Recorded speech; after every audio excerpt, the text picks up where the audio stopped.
welcome back to ESPR Boxing's YouTube channel. Delighted to be joined by Paul. As always, this is a reaction video to the news that Joshua Buatsi and Azeez will face each other on August the 5th at the Oval Arena in London. Paul, interested to get your reaction to this fight. Interesting time in Joshua Buatsi's career. Azeez is kind of on a fantastic kind of roll right now, but yeah, let me know what your thoughts are to this fight being announced. Yeah, thanks for having me on, mate. I'm really excited about this fight now, to be honest with you. I think in terms of looking at both fighters, I think this is a great fight for both. I understand some people have their opinions about, Buatsi recently and his comeback performance and all there, but I think that on paper, this is probably both of their toughest fights. So I think it has all the makings of be a great fight, a competitive fight. Not saying it's going to be a fight of the year contender or whatever. Styles might not gel as well, but I think technically and technique wise and kind of competitive wise, I think it's going to be a really close fight. Yeah, I do think this was kind of written in the stars a little bit when Buatsi signed with Boxer. I know that Azeez was kind of at that press conference announcement. Azeez was kind of doing some punditry work for Sky Sports at Joshua Buatsi's last fight. So it's not a massive, I don't think it's a massive surprise this fight's been made. And I personally think Buatsi needs a fight of note now. He's not kind of, he fought Craig Richards last year, but apart from that, he's not had many kind of landmark moments in his career so far. And his last fight wasn't the most entertaining. So I think he needs that. I don't know how to describe it. Like, you can't call it like a comeback fight, but it's a fight where he returns kind of to the spotlight and returned in an entertaining fight, hopefully. Kind of a marquee name. It's a marquee name. I think I'm not saying, Dan Azeez isn't a worldwide marquee name, but, to British fight fans, he is. He's a big name. Everyone knows who he is. Yeah. So yeah, I think that in terms of the opponent wise, Dan Azeez and Joshua Buatsi fighting on August 5th, it's a perfect fight for all parties, in my opinion.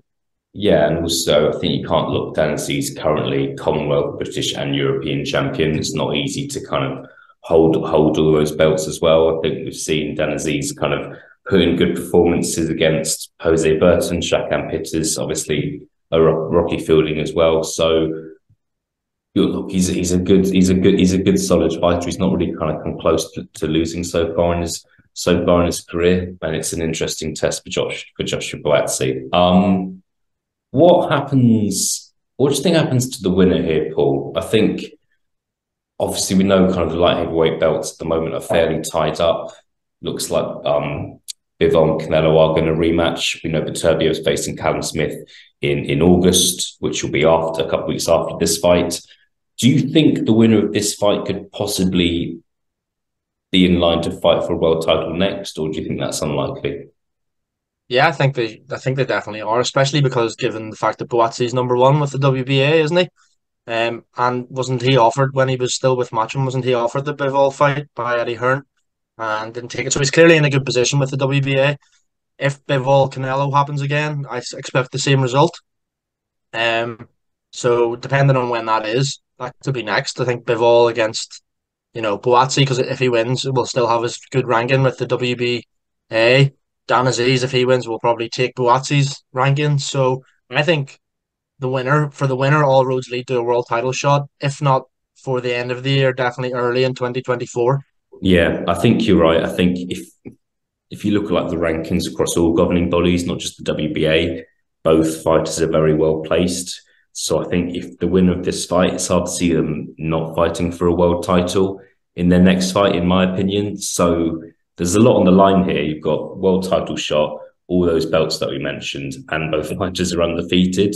So from a set, you can really sell this point very well. I hope Boxer do a good job of that. I think this is the final question from me, Paul. Would you be willing to give a prediction at this point, or would you prefer not to? There's no pressure. Yes, I will. I will give a prediction. So I think that I'm one of I loved Joshua Buatsi when he turned pro. I thought he was the most exciting prospect coming from the Olympics, and since then he hasn't really delivered as much as I thought he would have. Obviously, he won the British and all, but he didn't defend it or anything. He doesn't have those names on his record that Azeez does. But despite putting in a lackluster performance, probably last time out against Paolo Stepien as well, it was easy. And I think Joshua Buatsi will win this fight. I think it'll be close enough, but I'm fairly confident that Buatsi gets the job done here. I think that yes, it's a step up for Buatsi in terms of his opponent. But if you look at Dan Azeez, yes, he's got great wins over, Pitters, Fielding, last time out against Foray and Cartwright and so on and so forth. But Buatsi's also his toughest test. So I think it's more of a step up for Dan Azeez in terms of we know what Buatsi can do. He hasn't done it so much in the pros, but we know how good he is. Whereas Dan Azeez, a lot of people probably didn't even think he could make it to European level. To be quite honest with you, so I favour Joshua Buatsi. Method of victory, I'd probably go points to be honest. But yeah, for me, I'm slightly leaning on about 70-30 or Yeah. 75-25 in favour of Joshua Buatsi here. Yeah. I think one of the interesting parts of this fight is that they both had very different routes. As you mentioned there, Buatsi came to the Olympics, obviously signed, he signed with Matchroom at a time when Matchroom were flying high. He was on some big undercards. There's a lot of hype around him, whereas I remember seeing Dan Azeez fight at York Hall on old MTK shows.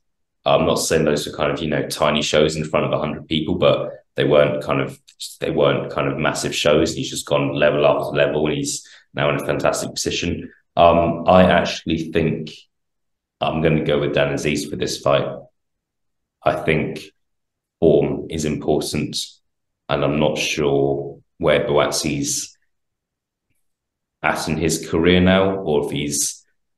I'm a fan of Joshua Buatsi, but I don't know if he's the fighter he's been made out to be, if that makes sense. He was once dubbed as the biggest prospect in world boxing, and he's turned 30 this year, and I don't think it's quite gone that way. So I think the momentum that Dan Azeez has, the confidence Dan Azeez will have watching Buatsi's last fight, I'm going with Dan Azeez on points here. So we're disagreeing. So yeah, hopefully we can still be friends. I'm sure we will be. But look, I'm looking forward to this one. Everyone loves a domestic dust up. Both fighters from London, fights in London. Yeah, and it sounds like there's going to be a decent undercard as well. So I'm really looking forward to it. Paul, thanks very much for joining me as always. Looking forward to this one. Joshua Buatsi versus Dan Azeez, August the 5th. Thank you very much for joining me.